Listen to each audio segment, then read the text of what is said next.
people who work on this sort of thing are often called anti-immigrant or anti-immigration. And that would be only appropriate if you would call a person who went on a diet anti-food. We're not anti-immigrant. The question is how much immigration. We're not, and the question, what kind of immigration do we want? Do we want to foster the brain drain, or do we want to bring in people at the bottom of the wage scale who are going to compete with people at the bottom of our wage scale to make their lives worse yet? So we're in the same situation as a person who goes on a diet. We can see that what we're doing is not going to work out.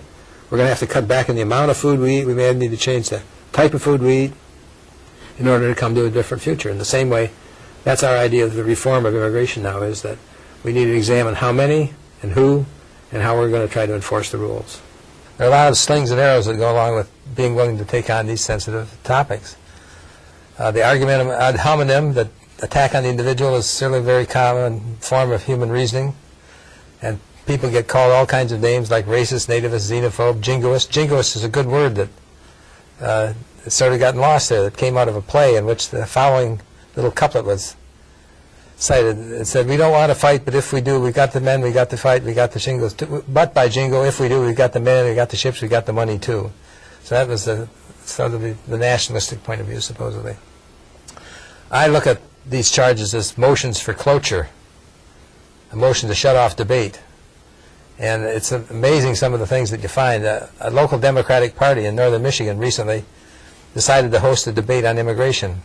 And they finally put it off because they said it was just too sensitive. You can't talk about that.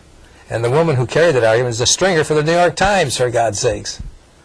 So that shows you what a sensitive topic that it is. So you have to have a tough hide to stand up against some of this. Harry Truman said, if you can't stand the heat, stay out of the kitchen.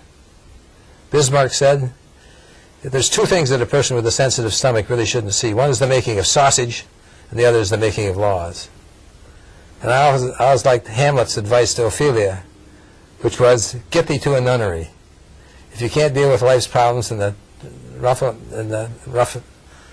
wrestling and so on that goes in, you just absent yourself from the scene and let those who can stand that sort of thing. So you have to have a thick skin, and most people don't have a thick skin, and these are very damaging words to be used against somebody. To use here to choke off argument.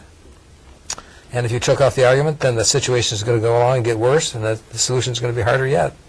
And you're going to increase the chances that you're going to have more trouble trying to bring it to a resolution.